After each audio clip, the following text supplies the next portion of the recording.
প্রথমে আমি আপনাদেরকে ধন্যবাদ এবং অভিনন্দন জানাই। এই প্রাকৃতিক দুর্যোগের মধ্যে আপনারা এখনো বসে আছেন। এই জন্য মঞ্চে আমাদের মন্ডলের সভাপতি জীবন দালাল ভাই অনিরুদ্ধ ডাঙ্গুরিয়া, শ্রীজীব দাস সহ আমাদের এখানকার নেতৃত্ব এবং আপনাদেরকে ভারতীয় জনতা পার্টি তালডাঙ্গা মন্ডল চারের পক্ষ থেকে দৈনিক অভিনন্দন এবং শুভেচ্ছা জানাই।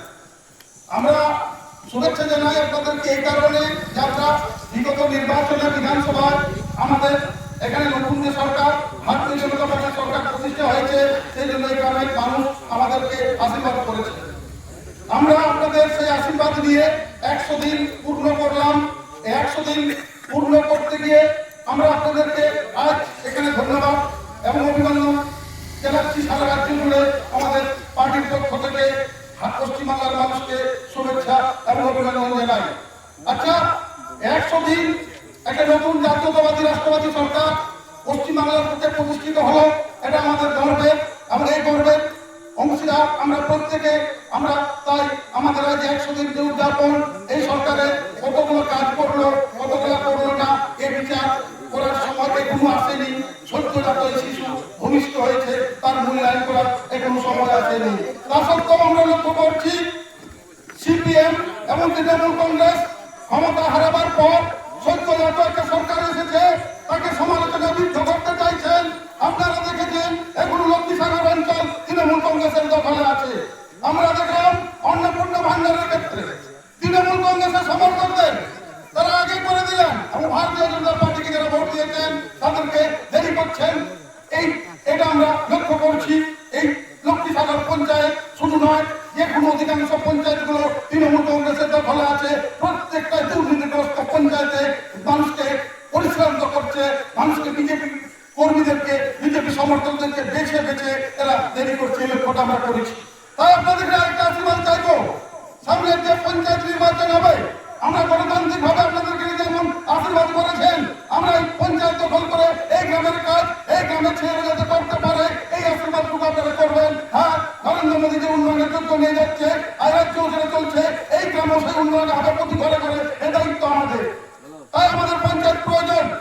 এই দুর্নীতিগ্রস্ত সরকারের বিদায় করেছে, কিন্তু তাদের এই দলের নেতার লোক এখন পঞ্চায়েত দখল করে আছে, পঞ্চায়েত সমিতি দখল করে আছে, জেলা পরিষদ দখল করে আছে, পুরসভাগুলো দখল করে আছে। আমরা চাই তারা থাকুন, তাদেরকে গণতান্ত্রিক ভাবে জবাব দেবো। প্রত্যেকটা দুর্নীতির যেমন আজ হিসাব হচ্ছে রাজ্যে, তেমনি পঞ্চায়েতগুলো আমরা দখল করে এরা পঞ্চায়েতে যে দুর্নীতি করেছে তার বিচার হবে। এটাই বিজেপি সরকার। আচ্ছা, 100 দিনে কি কাজ হয়েছে? সব থেকে যেটা বড় কাজ হয়েছে আপনারাও জানেন, এখন সামাজিক মাধ্যমে দেখছেন পশ্চিমবাংলার আইনের শাসন প্রতিষ্ঠা হয়েছে। আগে কি ছিল শাসকের আইন, তৃণমূল কংগ্রেসের কোথায় আইন? আপনারাও জানেন, এখানে গ্রামে যারা আছেন 2011 সালে তৃণমূল কংগ্রেস যখনই প্রথম ক্ষমতায় আসে, মমতা ব্যানার্জি মুখ্যমন্ত্রী হয়ে কলকাতার একটা থানাতে গিয়ে তৃণমূলের দুষ্কৃতীদেরকে তিনি থানার থেকে ছিনিয়ে এনেছিলেন। এটা আপনারা জানেন। তাই সেদিনই প্রশাসন বুঝে গিয়েছিল যে তৃণমূল কংগ্রেসের গায়ে হাত দেওয়া যাবে না, তৃণমূল কংগ্রেসকে ছোঁয়া যাবে না। আজ বিজেপি সরকার 100 দিন পূর্ণ হয়েছে, এমন তৃণমূলের দুষ্কৃতীদেরকে অ্যারেস্ট করা হচ্ছে। আমরা দায়িত্ব নিয়ে বলছি, বিজেপির কোন কার্যকর্তা যদি খারাপ কাজ করে যুক্ত থাকেন, আইন তার বিরুদ্ধে ব্যবস্থা নিচ্ছে, এটা আপনারাও জানেন। এটাই পরিবর্তন, এটাই বিজেপি সরকার, এটাই আইনের শাসন। আজ পশ্চিমবাংলা আইনের শাসন প্রতিষ্ঠা হয়েছে। আপনারা দেখেছিলেন আর কি করে যে বন্দিকে ধর্ষণ করে খুন করে দিয়েছিল, তথ্য প্রমাণ লোপাট করে দিয়েছিল, সেই পুলিশ অফিসারকে সাসপেন্ড করা হয়েছে এবং তার ফাইল খোলা হয়েছে। আমরা এটা দেখছি। তাই এই এলাকাতে যত অপরাধ ঘটছে আমরা লক্ষ্য রাখছি। এখন প্রত্যেকটির বিচার হবে, আইনের কোথায় হবে, গণতান্ত্রিক ভাবে হবে। তাই আপনাদের সহযোগিতা প্রয়োজন।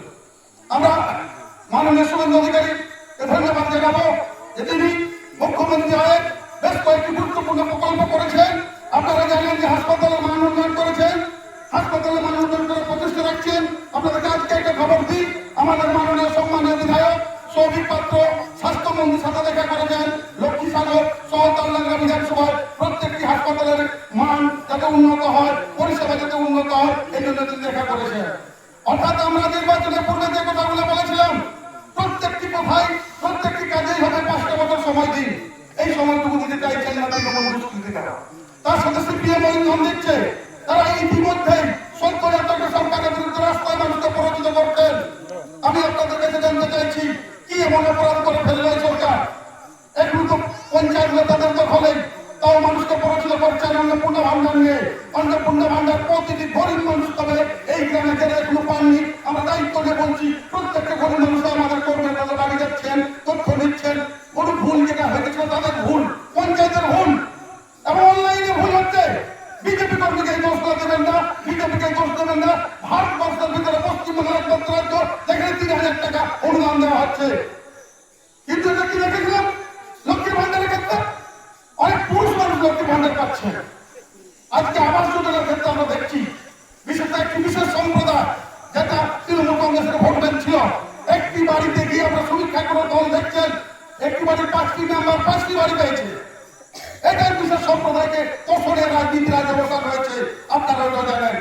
এটাই তো আমরা চেয়েছিলাম যে কোনো একটা বিশেষ ধর্মকে কোনো একটা সরকার তোষণ করবে, এটা আমাদের ভারতীয় জনতা পার্টির নীতি নয়। আমরা সবকে সাথ সবকে যে বিকাশের মন্ত্র নিয়ে নরেন্দ্র মোদী চলছেন, বর্তমান শুভেন্দু অধিকারীও সেই পথে চলছেন। তাই আমরা বলতে চাইছি, আপনাদের আশীর্বাদ আমাদের প্রয়োজন। আমরা 100 দিন পূর্ণ করলাম, এটা শুধু নয়, আগামী 5 বছর প্রতিটি কাজে আমরা আপনাদের গ্রামবাসীকে পাবো, পাশে সাথে এই আশা রাখি। আমি বিশেষ কিছু বলবো না, আমাদের অনেক বক্তা আছেন। আমাদের পার্টির পক্ষ থেকে, কল্যাণ মন্ডল চ্যানেল পক্ষ থেকে আপনাদেরকে অসংখ্য অভিনন্দন এবং শ্রদ্ধা জানাই যে আমাদের পাশে যেভাবে আপনারা দাঁড়িয়েছেন, পশ্চিমবাংলার বুকে জাতীয়তাবাদী সরকার যেভাবে প্রতিষ্ঠা করতে আপনারা অংশগ্রহণ করেছেন, এটা আমাদের আপনাদেরকে বলে আপনাদের ঋণ আমরা শোধ করতে পারবো না, শুধু কাজ করার সুযোগ দিয়েছেন, ধন্যবাদ। আর একটা সুযোগ দিয়ে নিচ্ছি পঞ্চায়েতের জন্য। হ্যাঁ, যদি পঞ্চায়েত আমরা খারাপ কাজ করি, এই রাজ্যে যদি আমাদের খারাপ কাজ হয়, আপনারা নির্বাচনে আবার যাবেন। আমরা ভারতীয় জনতা পার্টি আবার দায়িত্ব নিয়ে বলছি, যে প্রতিশ্রুতিগুলো দিয়েছিলাম প্রত্যেকটা প্রতিশ্রুতি পালন হবে। নির্দ্বিধায় কোন নিশ্চিতে থাকুন, সিপিএম তৃণমূলের কোনো প্রয়োজনে পা দেবেন না, কারণ তারা একটা বিশেষ ধর্মের ধর্মীয় সম্প্রদায়কে নিয়ে রাজনীতি করে। আমরা বিজেপি দল এটা করি না, সবাইকে সাথে সবাইকে পাশে আমরা আছি, থাকবো এবং এটাই আমাদের প্রতিশ্রুতি। আমি আর কোনো বক্তব্য বলাচ্ছি না, পুনরায় আপনাদেরকে ধন্যবাদ এবং অভিনন্দন জানিয়ে পুনরায় যেতে আপনারা আমাদের সাথে আগামী দিনে থাকেন, এই প্রত্যাশা রেখে সকলকে জাতীয়